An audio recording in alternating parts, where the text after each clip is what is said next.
Ça fait plusieurs mois que tu passes ta vie à changer de modèle d'entraînement et aucun résultat, tu stagnes. Et si ça t'arrive, sache que c'est totalement normal, c'est parce qu'il te manque des connaissances afin de relancer ta progression. Dans cette vidéo, je vais te révéler les 3 secrets qui vont te permettre de relancer ta progression immédiatement.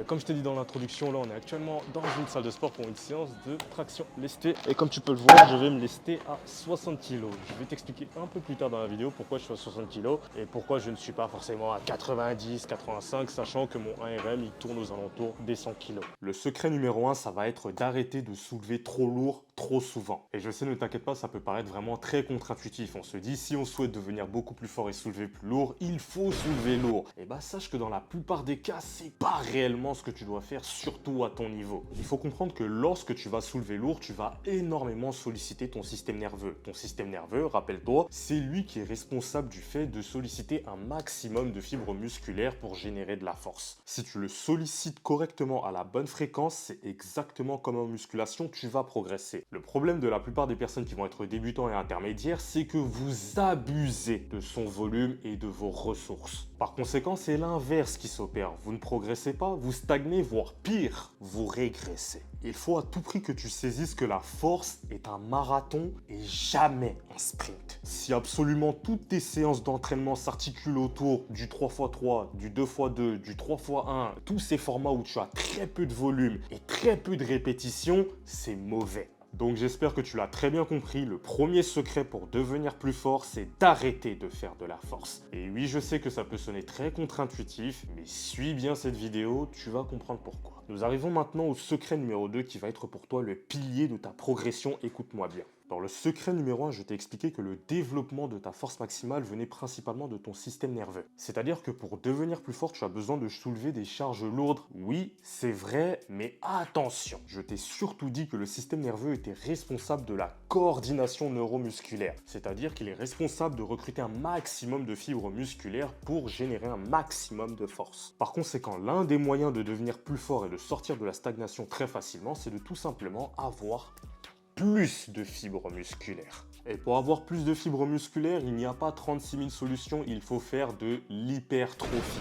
Et si tu suis cette chaîne depuis un bon bout de temps, je t'explique systématiquement que si tu souhaites sortir de la stagnation, tu dois booster ton 10RM. Tout le temps, je vais insister avec ce fameux 10RM, c'est-à-dire faire des séries de 10 répétitions. Car lorsque tu vas être dans une fourchette comprise entre 8 et 12 répétitions, tu vas être dans la zone parfaite pour travailler ton hypertrophie et augmenter ta masse musculaire. Mais le secret que je vais te confier dans cette vidéo réside sur l'utilisation de ton 10RM. C'est bien beau de faire des séries de 10 répétitions, mais la réelle question que tu dois te poser, c'est combien est-ce que je dois soulever pour être dans la zone d'hypertrophie? Et c'est là où il est très important, numéro 1, de connaître son 1RM et de connaître ses pourcentages. Pour faire de l'hypertrophie, tu dois te situer environ entre 45% et 55% de ton 1RM en traction. Donc si tu stagnes à 50 kg pour une seule répétition en traction, il est beaucoup plus pertinent de faire de l'hypertrophie, donc faire des séries de 10 à plus 20 kg, 22,5,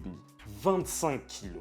Et les formats d'entraînement que je vais vivement te recommander vont être le 3x10, le 3x8 ou pourquoi pas le 3x12. Et pour faire de l'hypertrophie, je t'ai dit de booster ton 10RM, mais il n'y a pas que ça. Il y a aussi des exercices d'isolation, de musculation que tu peux faire. Si tu t'entraînes en salle de sport comme moi, eh ben c'est génial. Il y a tout un parc à ta disposition et je vais te montrer les exercices que j'utilise toujours si je souhaite me renforcer. Le premier exercice que j'utilise systématiquement moi en tant que renforcement, ça va être du tirage parce qu'on est dans le domaine des tractions, mais d'un point de vue horizontal. Donc ça peut être du rowing ou n'importe quoi tant que c'est du tirage horizontal. Donc bombe bien les pecs, tends bien les bras et va chercher tes coudes derrière. Le deuxième exercice, ça va être du tirage mais sous un axe vertical, exactement comme lorsqu'on fait en traction. Et tu n'es pas obligé d'aller vraiment ultra lourd. L'exercice de renforcement suivant va vraiment être mon préféré. Ça va être du curl avec halter. Très simple pour isoler le biceps parce que lorsque tu vas faire tes tractions, il y a certes la chaîne de tout ce qui va être tes grands dorsales, tes trapèzes qui vont travailler, mais il y a surtout le biceps pour la fin et pour lock ton mouvement. Tu vas bomber les pecs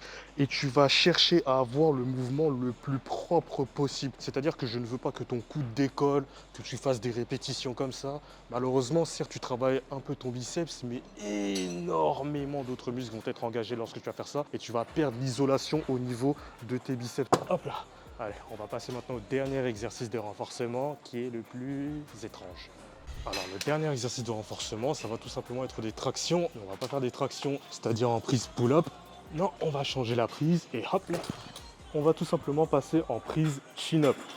Alors, tu vas travailler exactement les mêmes groupes musculaires à l'exception près que la fin d'amplitude est faite principalement par le biceps. Et bien sûr, mon jeune ami, pour optimiser ton hypertrophie et avoir un maximum de gains musculaires, il va y avoir deux piliers que je vais te recommander et que tu dois suivre absolument. Le premier, ça va être bien sûr de suivre la voie de l'entraînement et t'entraîner en conséquence, comme je te l'ai dit, avec des 3x10. Le deuxième, ça va être ton alimentation. Et ça va vraiment être très simple, tu vas me bouffer énormément de protéines, que ça soit des protéines animales ou végétales. Peu importe la source, il faut que tu consommes au minimum 2 grammes de protéines par poids de corps lorsque tu es dans une phase d'hypertrophie. Pour faire des mathématiques très simples, si par exemple tu pèses 70 kg, tu dois consommer tous les jours au minimum 140 grammes de protéines. La deuxième chose que j'aimerais que tu consommes si tu souhaites faire énormément d'hypertrophie, ça va être ce truc-là. Ça s'appelle de la créatine monohydrate et là j'en ai sous forme de gélule mais tu peux en prendre aussi sous forme de poudre. Tu peux commander ça chez tous les distributeurs classiques, je ne t'apprends rien, Prozis, MyProtein, etc.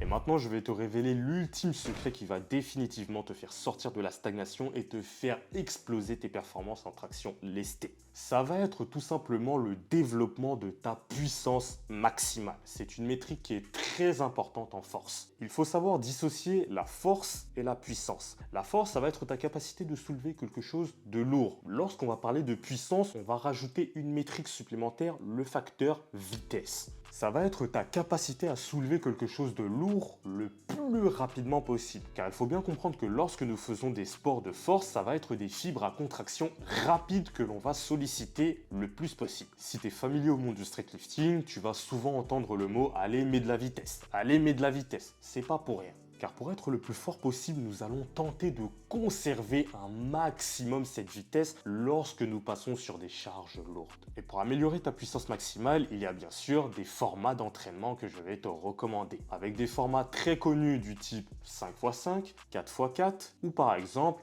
6x4. En termes de pourcentage, il faut que tu sois entre 60 et 75% de ton 1RM. À partir du moment où tu es dans cette tranche de pourcentage, tu fais effectivement de la puissance, mais de la puissance orientée vers la force. En l'occurrence, ce qui nous intéresse le plus. Comme je t'ai dit précédemment dans la vidéo, aujourd'hui j'ai une séance de traction lestée à plus 60 kg et cette charge, elle n'est pas choisie au hasard. On est environ à 60% de mon 1RM. Là, je vais faire une petite série à 60 kg pour te montrer à quel point je souhaite aller vite dessus. Allez, c'est parti. Alors là, j'ai 4 répétitions à réaliser. Le but pour moi, c'est d'aller le plus haut possible et surtout le plus vite possible. Ça va, ça passe plutôt bien et en termes de vitesse, j'ai pas été trop dégueu. Ça aurait pu être mieux, mais ça va.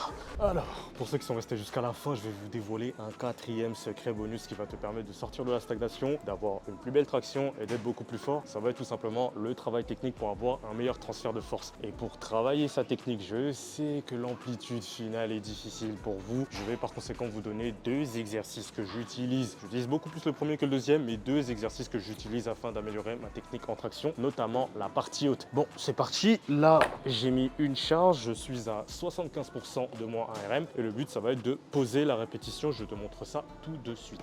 Alors, 75 kg, environ 75% de mon 1RM. C'est une charge qui va être relativement lourde, mais ne t'inquiète pas, ça permet largement de poser. Ce qui va se passer, je vais te montrer ça en direct. Je pars en dead hang, les bras bien tendus. Je vais regarder le ciel, je vais tirer et poser mon menton sur la barre. Le deuxième exercice, ça va être les tractions en statodynamique. On va faire ce qu'on appelle une double pause. Donc une pause au milieu pour couper notre explosivité et une seconde pause en haut où on va poser si l'on souhaite et terminer la répétition comme ça.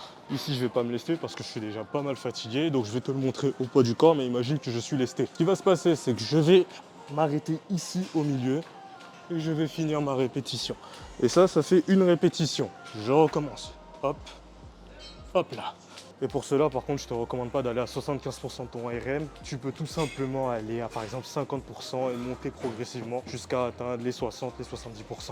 Et la question naturellement que tu vas te poser, c'est pourquoi on fait des pauses? En fait, comme tu l'as vu précédemment, à partir du moment où je pose mon menton sur la barre ou à partir du moment où je fais ma double pause, ce qui se passe, c'est que je vais renforcer tous les muscles qui vont être responsables de la partie haute du mouvement. Et c'est ça qui va faire que lorsqu'on va passer sur des charges beaucoup plus lourdes, et ben notre menton il va passer. Le problème de la plupart des pratiquants de street lifting, c'est qu'ils vont manquer d'amplitude, notamment sur la fin du mouvement. Et ça, c'est quelque chose que tu peux grandement corriger avec du travail technique. Donc rappelle-toi, statodynamique et de la pause. En conclusion, mon jeune ami, j'espère que tu as bien compris que si tu stagnes actuellement en force maximale en traction, ce n'est pas parce que tu ne soulèves pas assez lourd, ce n'est pas parce que tu ne fais pas assez de répétitions, c'est tout simplement parce que tu n'as pas compris que pour développer sa force, c'est l'accumulation de plusieurs caractéristiques qu'on va travailler séparément. C'est-à-dire qu'on va faire de l'hypertrophie pour augmenter sa masse musculaire et par conséquent augmenter la probabilité de soulever plus lourd. On va faire de la puissance pour augmenter notre vitesse et transférer notre vitesse accumulée en augmentant notre puissance maximale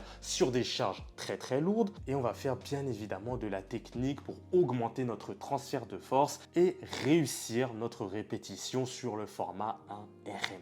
Si tu souhaites grandement t'améliorer en tirage, que ce soit en endurance ou en force, j'ai créé une formation totalement gratuite que tu peux retrouver dans la description. Mes 12 astuces tirage, elles te permettront d'y voir encore plus clair. Et pour ceux qui souhaitent vraiment aller encore plus loin en tirage, que ce soit pour augmenter ta force maximale ou ton endurance en muscle up et en traction, ma formation Pull Mastery sera bientôt disponible. Comme d'habitude, ça m'a fait un grand plaisir de faire cette vidéo. J'espère que tu as pris des notes et que tu vas appliquer tout ce que j'ai dit. Suis-moi sur Instagram, pullboy-SW. Fais attention à toi et continue toujours d'avancer.